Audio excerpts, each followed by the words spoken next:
Jake Morrison floated in the observation deck of the research ship Horizon's Edge, watching the blue-green planet Kepler 404 to be spin slowly beneath him. The year was 2387, and humanity had been exploring the galaxy for almost 2 centuries. Worked as a xenobiologist, studying alien life forms that Earth's explorers discovered on distant worlds. The ship had been orbiting this planet for 3 months now. It's collecting samples and data. Captain Lisa Park ran a tight crew of 25 scientists and engineers.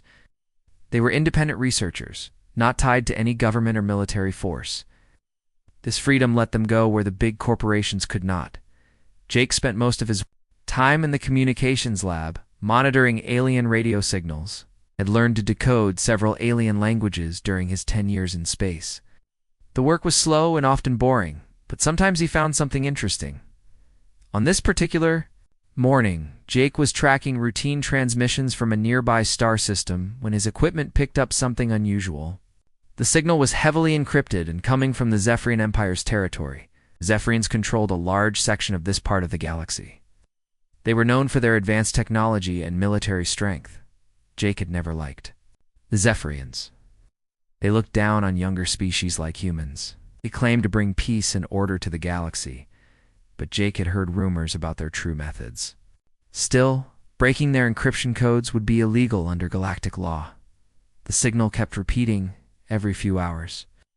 Jake's curiosity got the better of him. He ran the transmission through his personal decoding programs, careful not to let anyone else on the ship know what he was doing. It took him 3 days to crack the first layer of encryption. What he found made his blood run cold. The transmission contained research reports from something called Project Deep Study. The documents described experiments being conducted on living alien subjects. Jake read about surgical procedures performed without pain relief. He saw reports about genetic material being extracted from conscious victims.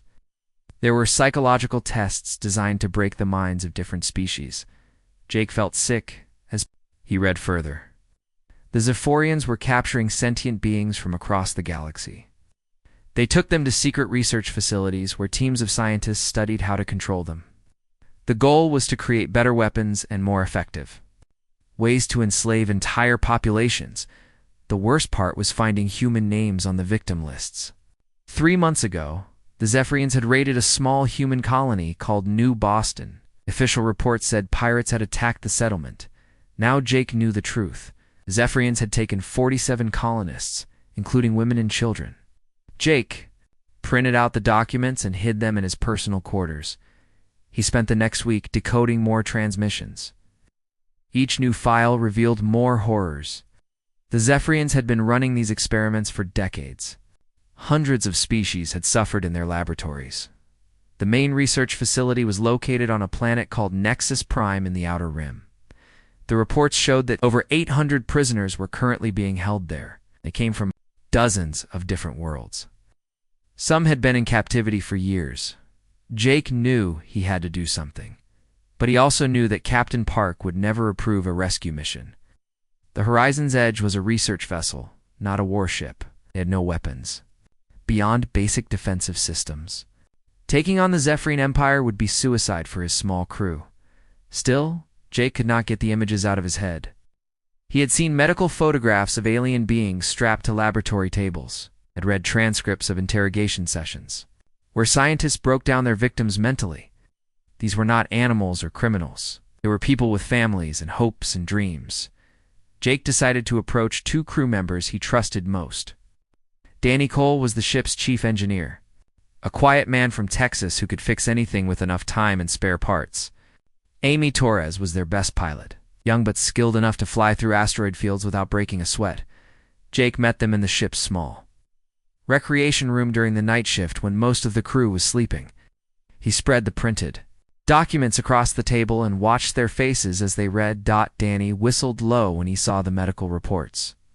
Amy covered her mouth with her hand when she reached the section about the human prisoners. Neither of them spoke for several minutes. "This is real?" Amy finally asked. Jake nodded. "I verified the sources. These transmissions are coming directly from Zephyrian research networks." Danny picked up one of the photographs, showed a tall, blue-skinned alien strapped to an operating table. Electrodes covered her head and chest. Her eyes were open and full of pain. How long has this been going on? At least 30 years from what I can tell, Jake said. Maybe longer. Amy stood up and paced to the window. What do you want us to do about it? We're 3 people on a research ship. Been studying the facility layouts, Jake said. Nexus. Prime is in an isolated system, where security is designed to keep prisoners in, not to stop rescue attempts from outside. They don't expect anyone to try, because it would be insane, Danny said. Jake pulled out another document. I've been analyzing their ship codes and communication protocols. I think I can get us past their outer defenses. Once we're inside the facility, we focus on getting as many prisoners out as possible. And then what? Amy asked. Even if we somehow pull off this rescue, the entire Zephyrian fleet will be hunting us. Then we run, Jake said. We find somewhere to hide and figure out our next move. Danny was quiet for a long time, studying the documents. Finally, he looked up at Jake. You're really serious about this? Dead serious. Amy returned to the table and sat down. Captain Park will never approve this mission. I know, Jake said. That's why we don't tell her until after we've already left. The 3 of them sat in silence, each thinking about what Jake was proposing. It would mean stealing a shuttle from their own ship. It would mean breaking galactic law. It would mean risking their lives for aliens they had never met. But it would also mean doing what was right. 2 weeks later, Jake and his team made their move. They waited until Captain Park was attending a virtual conference with Earth Command. Danny had quietly prepared one of the ship's shuttles, loading it with extra fuel and basic supplies. Amy had plotted a course to Nexus Prime that would keep them hidden from Zephyrian. Patrol ships. Jake had spent those 2 weeks studying every detail of the research facility. He memorized the floor plans, guard rotations, and security protocols. The Zephyrians were confident in their technology, perhaps too confident. Their systems were designed to prevent escapes from inside, not infiltration from outside. The shuttle left Horizon's Edge during a shift change, when the docking bay was empty. By the time anyone noticed they were gone, Jake's team would be halfway to Nexus Prime. He had left a message for Captain Park explaining their mission, but asking her not to follow them. The journey took 4 days through hyperspace. Jake used the time to brief Danny and Amy on the facility layout. The main laboratory complex was built into a mountain on the planet's northern continent. Levels underground held the prisoner cells. The research labs were on levels 4 through 7. Command center sat on the surface level. The prisoners are kept in individual cells, Jake explained, pointing to his hand-drawn maps. Each cell has its own life support system designed for different alien biology. Some need different air mixtures. Others require specific temperatures or gravity levels. Amy studied the shuttle's sensor readings as they approached the Nexus Prime system. I'm picking up 2 patrol ships near the outer planets. Standard Zephyrian cruisers. Jake activated the stolen identification codes he had extracted from the intercepted transmissions, broadcasting supply ship clearance codes now. The response came within minutes. Supply vessel, you are cleared for approach to Nexus Prime. Proceed to landing base 7. Danny shook his head in amazement. I can't believe that actually worked. The Zephyrians are used to controlling everything through fear, Jake said. They don't expect anyone to challenge them directly. The planet looked peaceful from orbit. Green continents and blue oceans covered most of its surface. The research facility was barely visible, just a small cluster of buildings nestled in a mountain valley. It was hard to believe such a beautiful place held so much suffering. Amy landed the shuttle in the designated bay without problems. Jake had forged supply delivery orders that would give them access to the lower levels. 3 Zephyrian guards met them at the landing ramp. The aliens were tall and thin, with gray skin and large black eyes. They wore dark uniforms and carried energy weapons. You were early, the lead guard said in accented English. The medical supplies were not expected until tomorrow. Jake handed him a datapad with their forged orders. Emergency delivery.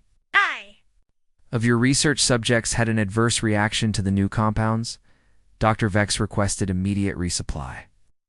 The guard checked the orders against his own records. Jake held his breath, hoping his knowledge of Zephyrian bureaucracy was accurate. After what felt like hours, but was probably only minutes, the guard nodded. Very well. You may proceed to storage level 3, unload your cargo, and depart immediately. Shh. And his team grabbed their equipment bags and followed a different guard into the facility. The corridors were clean and white, lined with security cameras and sensors. Jake had disabled the human life sign detectors remotely, but they still had to be careful not to act suspiciously. The elevator descent took them past the prisoner levels. Jake caught glimpses of cell doors through reinforced windows. His heart pounded as he thought about the beings held behind those barriers. Soon he would free them all. Storage level 3 was filled with medical equipment and laboratory supplies. The guard left them alone to unload their fake cargo. As soon as he was gone, Jake activated his portable hacking device and connected it to the facility's computer network. I need 15 minutes to download the complete prisoner manifest and disable the security locks, he told Danny and Amy. Danny was already assembling small explosive charges from components hidden in their equipment bags. He should be enough to collapse the main tunnel after we leave. That will slow down pursuit. Amy monitored their communication channels. All quiet so far, but I'm picking up a lot of electronic activity from the lower levels. Those cells are heavily monitored. Dank's hack was working faster than expected. The Zephyrian security systems were sophisticated but predictable. They relied too much on their reputation for fear. No one had ever attempted a direct assault on one of their research facilities before. The prisoner manifest appeared on his screen. Jake felt sick reading the names and species listed. 837 beings from 42 different worlds. Some entries showed they had been held for over 5 years. Others had arrival dates from just last week. One name caught his attention immediately. Commander Zara of the Valkyrian species. Her file showed she had been captured during a battle 3 months ago. Zephyrians were particularly interested in Valkyrian physical strength and combat abilities. They had been trying to extract genetic material to enhance their own soldiers. Jake found additional notes in Zara's file. Despite months of captivity and experimentation, she had maintained resistance leadership among the prisoners. Exercise groups, shared food with weaker captives, and had attempted to escape plans. The guards considered her their most dangerous prisoner. Got it, Jake said, downloading the complete facility plans and prisoner locations. All security locks will deactivate in 60 seconds. Danny, are you ready with those charges? Ready to blow? Amy, what's our exit route looking like? Clear so far, but that won't last long once alarms start going off. Jake activated the security override. Throughout the facility, magnetic locks clicked open and force fields deactivated. Emergency lighting began flashing as the computer systems registered massive security failures. Go, Jake said. They split up according to plan. Danny headed for the power systems to plant his charges. Amy returned to the shuttle to prepare for a quick departure. Jake took the emergency stairs down to the prisoner levels. The first alien he encountered was a small, furry creature that barely reached his waist. It cowered in the corner of its cell, too scared to move. Jake spoke gently and helped it to its feet. More prisoners emerged from their cells, confused but hopeful. Jake found Commander Zara on the lowest level. She was tall and muscular with blue skin and silver hair. Scars covered her arms and face from the experiments. When she saw Jake, her eyes narrowed with suspicion.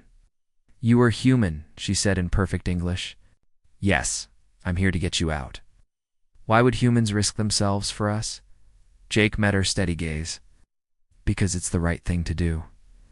Something changed in her expression. She nodded once and stepped out of her cell. Then we had better hurry. The guards will respond soon. Commander Zara moved through the corridors like a warrior despite months of captivity. She helped Jake organize the confused prisoners into groups. Some aliens were too weak to walk after the experiments. Others spoke languages that no one could understand. The facility's alarms were screaming now, and they could hear guards shouting in the distance. The shuttle bay is 3 levels up, Jake told Zara as they helped a wounded alien to his feet. Can your people make it that far? We will make it, she said firmly. We have waited too long for this chance. Danny's explosive charges went off, right on schedule. The blast shook the entire facility and cut power to the main systems. Emergency lighting cast strange shadows on the walls. In the confusion, Jake led over 200 prisoners toward the surface. Amy had the shuttle engines running when they reached the landing bay. She had also stolen a second Zephyrian transport ship docked nearby. "We need both ships," she called. "Out there are too many people for just our shuttle." Jake helped load the weaker prisoners into the shuttle, while Zara organized the stronger ones into the transport ship. Several aliens knew how to pilot spacecraft. Within minutes, both ships were lifting off from Nexus Prime. The escape was not clean. 3 Zephyrian patrol ships intercepted them before they could reach hyperspace.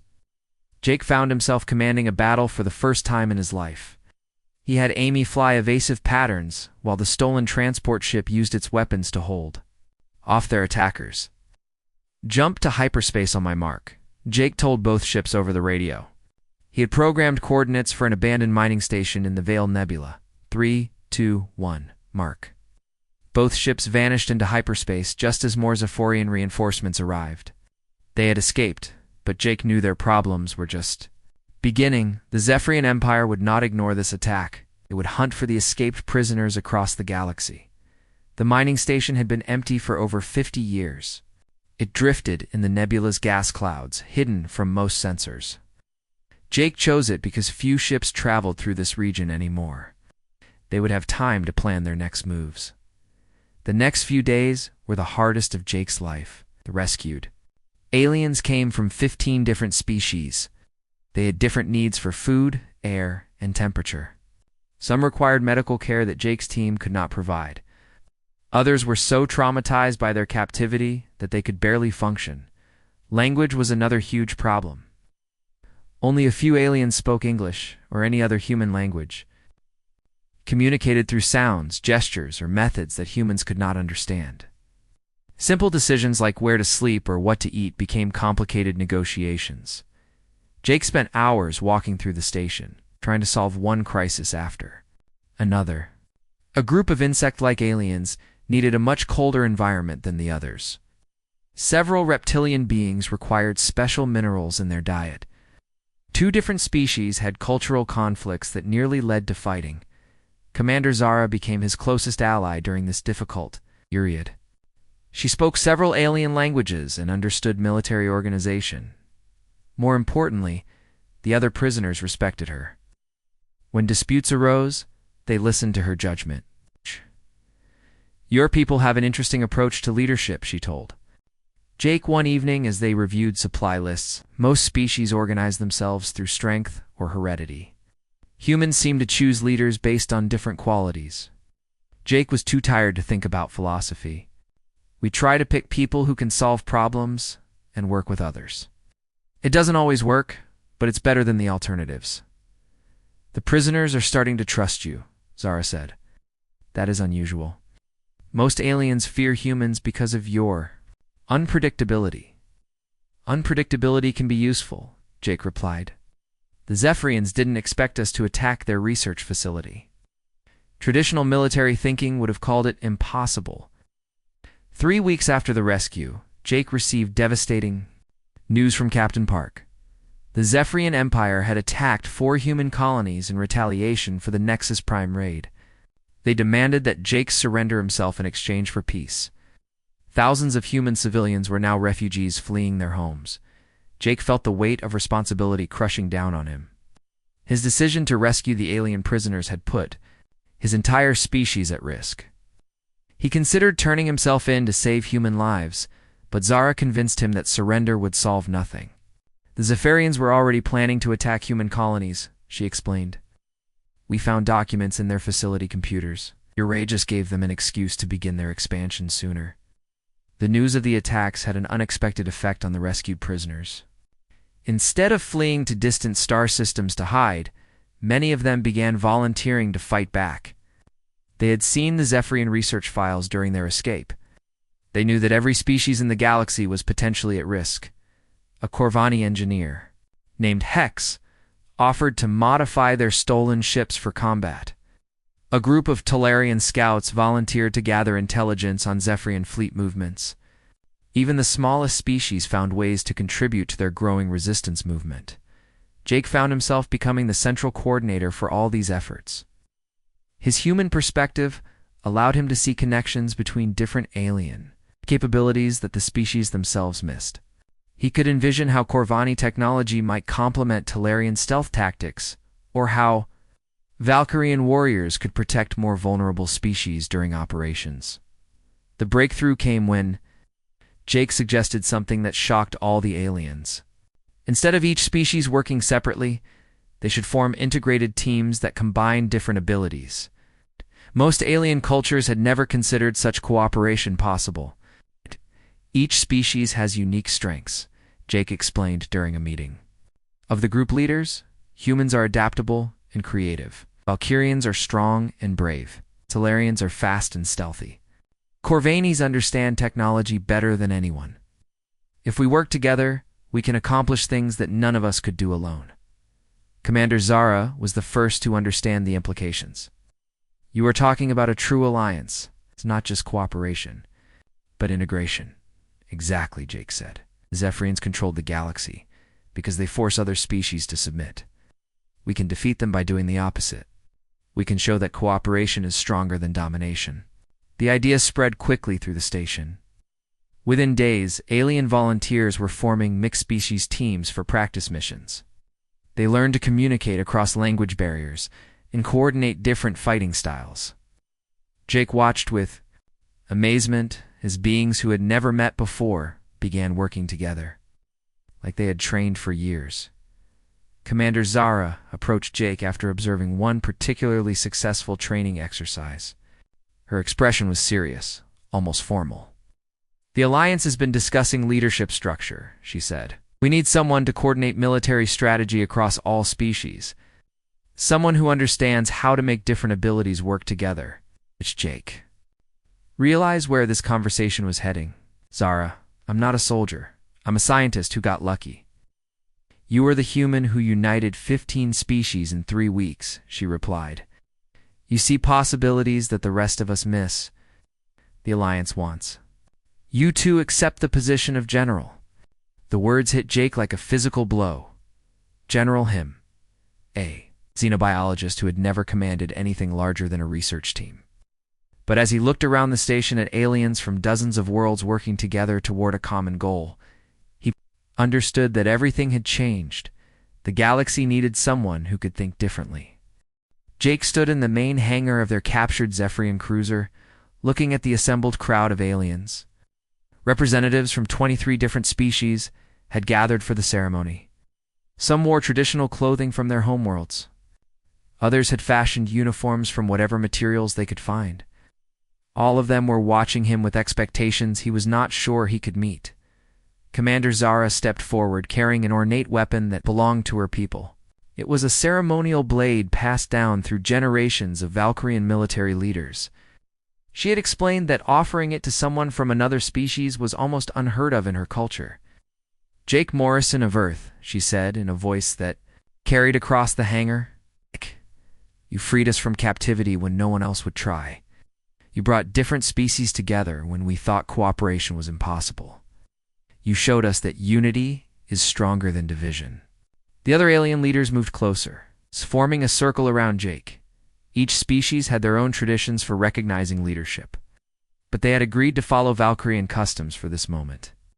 It was another sign of how much had changed. Since the rescue, we name you General of the Allied Forces, Zara continued. We place our trust in your judgment and our hope in your leadership. Will you accept this responsibility? Jake felt the weight of every gaze in the room. Months ago, he had been studying microorganisms in a laboratory. Now hundreds of beings from across the galaxy were asking him to lead them in war against the most powerful empire in known space. The logical part of his mind said it was insane, but Jake had learned that logic was not always the most important factor in making decisions. Sometimes you had to choose based on what was right, rather than what was safe. I accept, he said. The ceremony that followed mixed traditions from multiple worlds.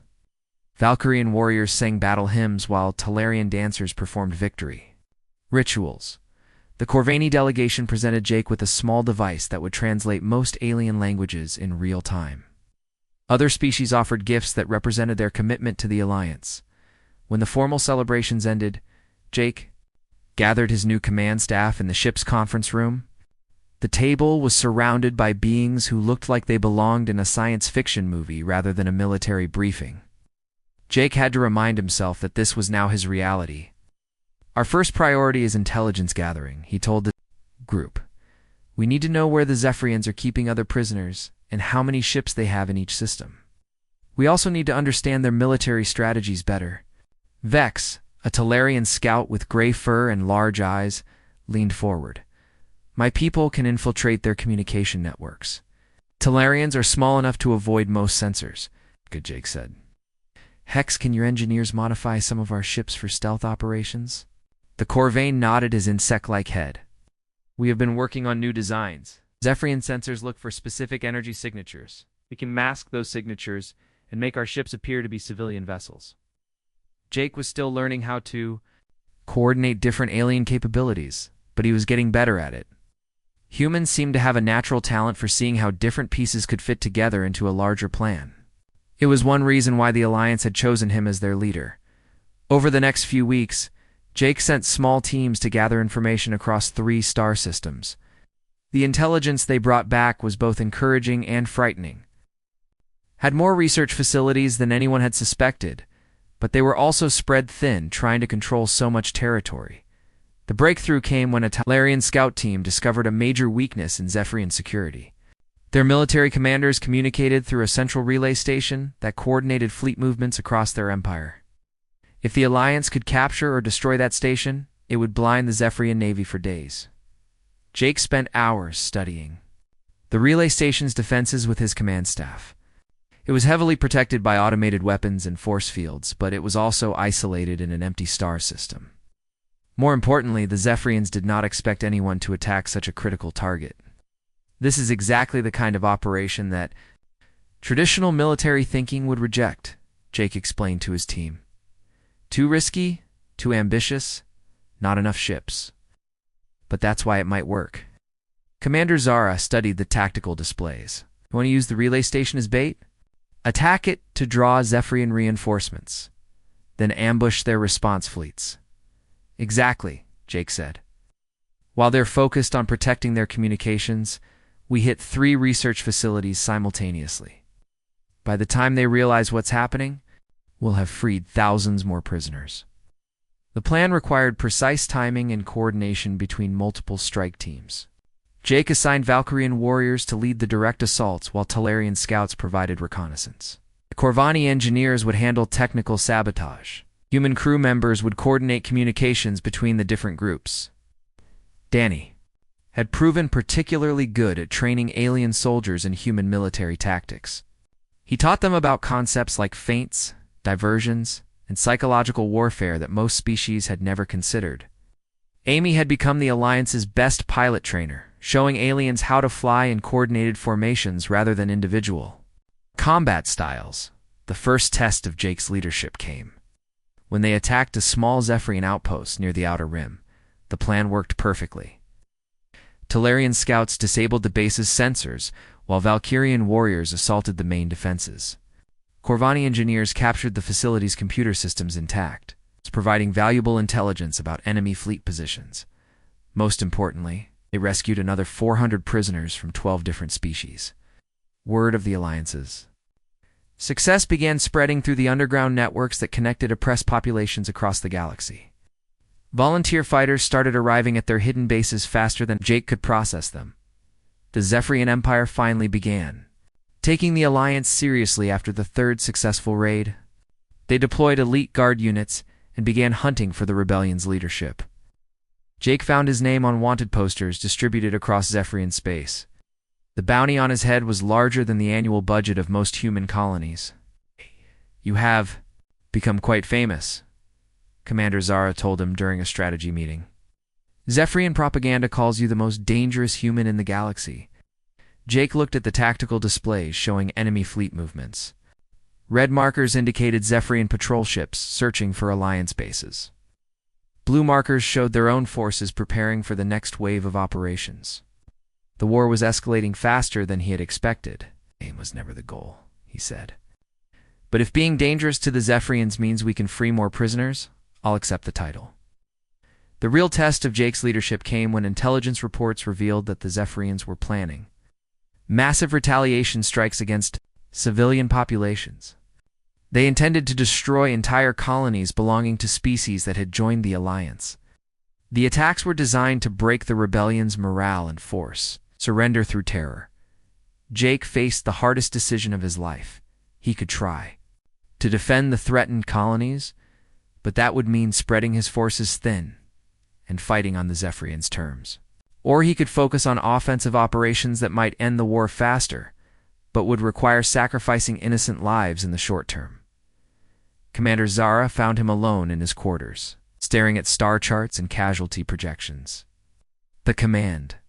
"Staff is waiting for your orders," she said. "How do you make decisions that affect millions of lives?" Jake asked. "How do you choose between bad options and worse options?" "You remember why you started fighting?" Zara replied. "And you trust that the people who chose you as their leader made the right decision?" Jake looked at the tactical displays one more time. Then he activated the communication system to address his fleet commanders.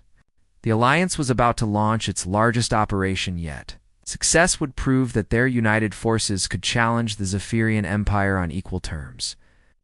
Failure would end the rebellion and doom countless beings to continued slavery. "Units, this is General Morrison," he said. "Prepare for Operation Liberation. We're going to show the galaxy what happens when free people work together."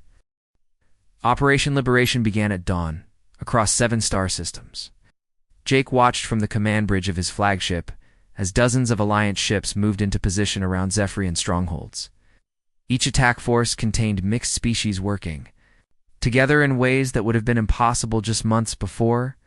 The first target was a major military base orbiting the planet Zarian. Commander Zara led the assault with a combined force of Valkyrian warriors and human marines.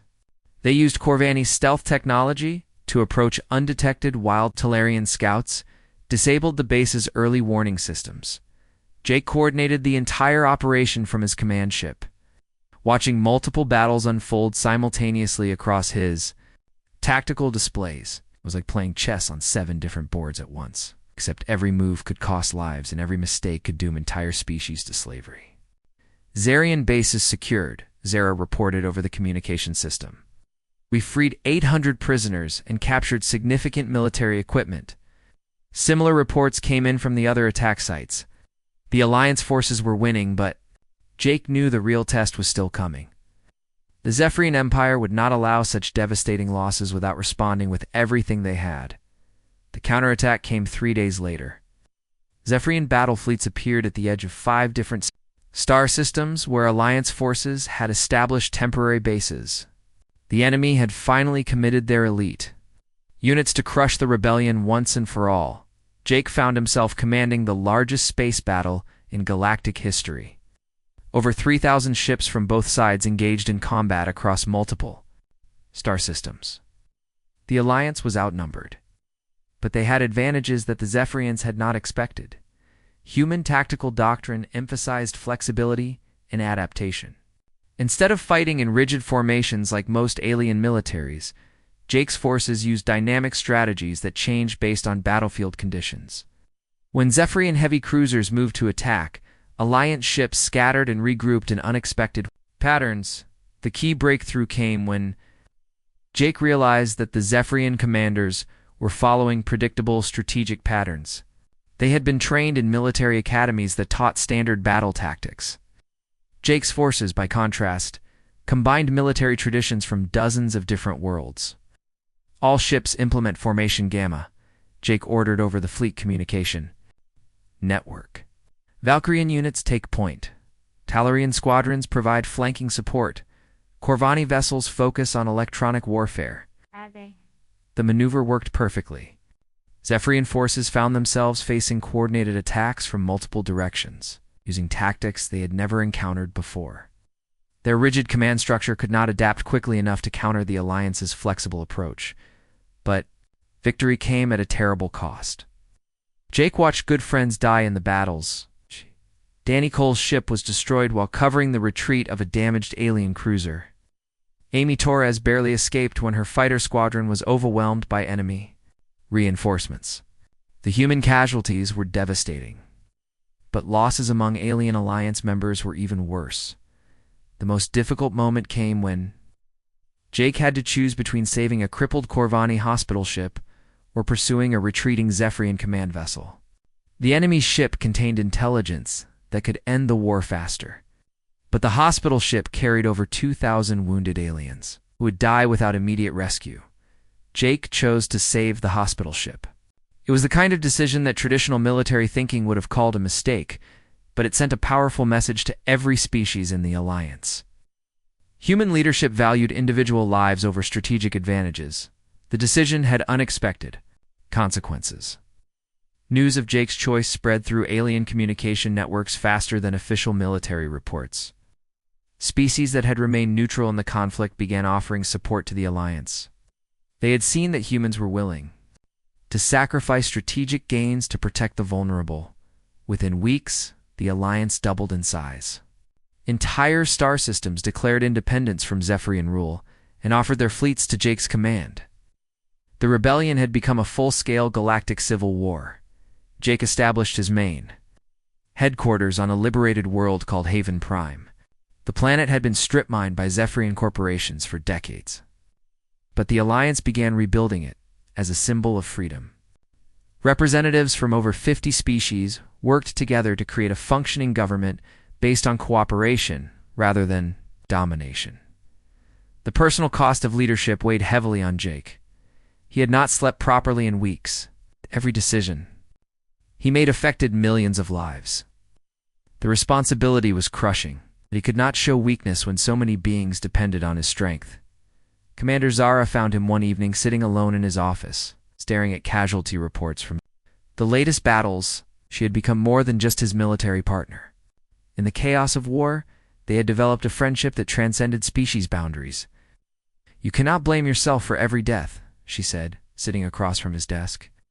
"War always costs lives. The question is whether those sacrifices serve a greater purpose. How many more have to die before this ends?" Jake asked. "How many more colonies will be destroyed?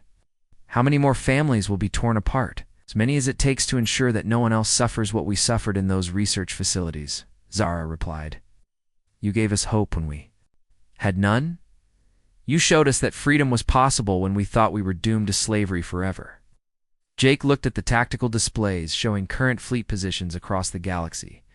Red markers indicated Zephyrian forces still controlling key systems. Blue markers showed Alliance territories that had been liberated. The war was far from over, but momentum was shifting in their favor. The breakthrough came when Alliance intelligence teams discovered the location of the Zephyrian Empire's central command complex. It was hidden in a heavily fortified system near the galactic core, protected by the largest fleet ever assembled by any species. Attacking such a target would require every ship the Alliance could muster. Even then, success was far from guaranteed. The battle would determine the outcome of the war and the future of galactic civilization. Jake called a meeting of all Alliance leaders to discuss the final assault.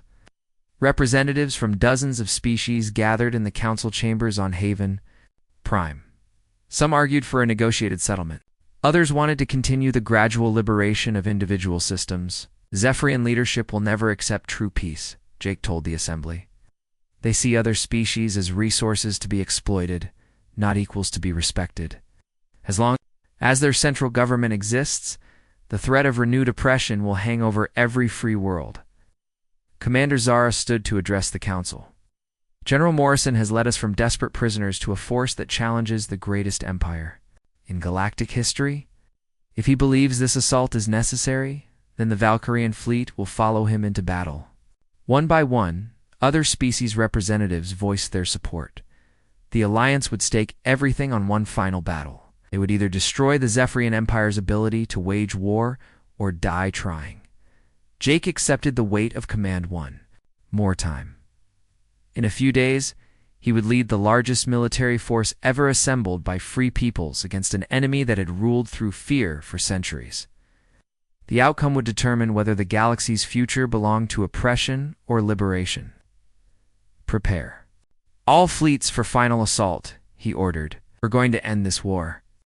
The final battle began with the largest space fleet ever assembled, appearing at the edge of the Zephyrian home system.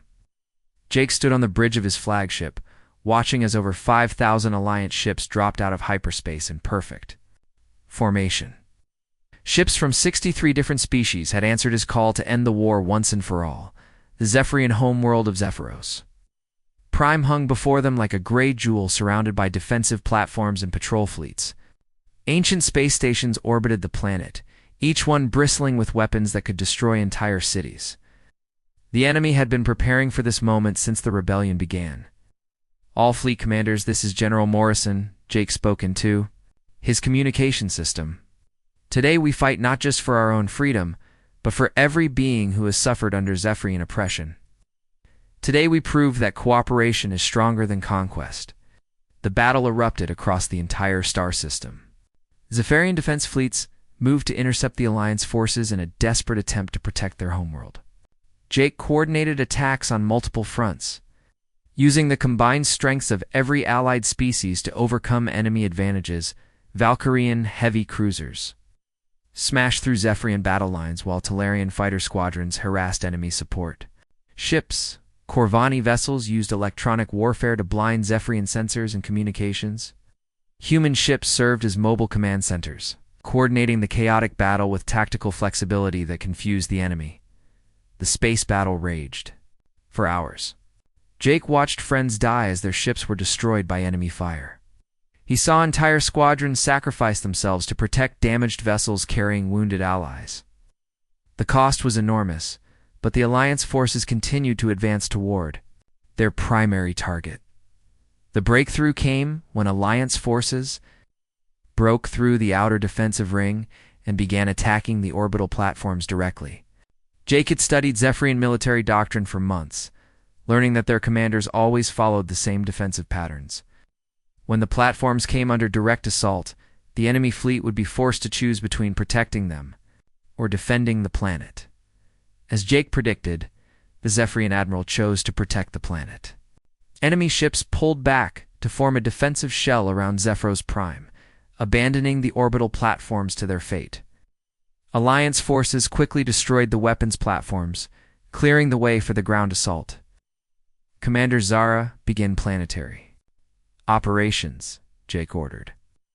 "All landing forces proceed to primary targets." The ground assault was unlike anything the galaxy had ever seen. Beings from dozens of different worlds worked together in perfect coordination. Valkyrian warriors led direct attacks on Zephyrian military bases, while Talarian scouts infiltrated government buildings. Human soldiers provided tactical support and coordination between the different alien units. Jake himself led a strike team to the planetary capital where the Zephyrian High Command was located. The enemy's last stronghold was a massive fortress, built into a mountain range. It had never been successfully attacked in the 500 years of Zephyrian dominance. The assault on the capital fortress tested every lesson Jake had learned about leadership and cooperation. His mixed-species assault teams had to overcome defensive systems designed by the most advanced military minds in the galaxy. They succeeded because they used tactics that no single species could have developed alone. Jake found himself faced with the Zephyrian Emperor in the throne room of the ancient fortress. The alien ruler was tall and imposing, with silver skin and cold black eyes. He had ruled the galaxy through fear and oppression for over 60 years. "You are the human who started this rebellion," the Emperor said in perfect English. "You have destroyed everything my people built over centuries of expansion." Jake met the alien's gaze without flinching. "Your people built an empire on slavery and suffering. Someone had to tear it down. And what will you build in its place?" the Emperor asked. "Chaos. War between species who can never truly cooperate? You have doomed the galaxy to eternal conflict." For a moment, Jake felt the weight of that accusation. What if the Emperor was right? What if the Alliance could not hold together without a common enemy to fight? What if the cure was worse than the disease? Then Jake remembered the research facilities. He thought about the alien beings he had seen strapped to laboratory tables. He pictured the faces of the prisoners he had freed and the species that had joined the Alliance because they believed in something better than conquest. We'll build something based on cooperation instead of domination, Jake said. Something where different species work together instead of one ruling over all the others. It won't be perfect, but it will be better than what you created. The Emperor's surrender came not through force, but through the realization that his empire was truly finished. Across the galaxy, Zephyrian military units were laying down their weapons as news of the capital's fall spread through their communication networks. The rebellion had become a revolution, and the revolution had won. Commander Zara found Jake standing on the balcony of the former Imperial Palace. Looking out over the capital city, alien beings from dozens of species were working together to restore order and begin the process of building a new government. The sight would have been impossible just a year earlier. The Council has voted, she told him. They want to establish a galactic alliance based on the cooperation we've built during the war. Each species will have equal representation regardless of size or military power. Jake nodded, watching Valkyrian engineers working alongside Corvani technicians to repair damaged buildings. Talarian scouts were helping human medics locate wounded civilians. Former enemies were becoming partners in the work of reconstruction. They also voted on the Alliance's first Supreme Commander, Zara continued. The position requires someone who understands how to coordinate different species and cultures. Someone who has proven they can unite diverse populations for a common cause. Jake turned to look at her, already knowing what she was going to say. The position is yours if you want it, she said. Not as a military leader this time, but as a coordinator of peace instead of war. Jake considered the offer carefully. Leading the Alliance through war had been the hardest thing he had ever done. Leading it through peace might be even more difficult. Building a lasting civilization based on cooperation would require different skills than winning battles. But as he watched aliens from across the galaxy working together to heal the wounds of war, Jake realized that someone had to try. Someone had to prove that the unity they had forged in battle could survive in peacetime. I accept, he said. The ceremony that made Jake the first Supreme Commander of the Galactic Alliance took place on Haven Prime. Representatives from over 80 species attended the event. Former prisoners stood alongside former enemies, all committed to building a better future. Jake's acceptance speech was short and simple. He spoke about the importance of cooperation over conquest, of diversity as strength rather than weakness, of freedom as a right that belonged to all sentient beings regardless of their species or origin. When the ceremony ended, Jake returned to his office to begin the real work of peace. Building an alliance was harder than winning a war, but it was also more important. The galaxy needed proof that different species could coexist as equals. Years later, historians would mark the fall of the Zephyrian Empire as the beginning of a new age in galactic civilization. But for Jake, the real victory was not the conquest of an enemy.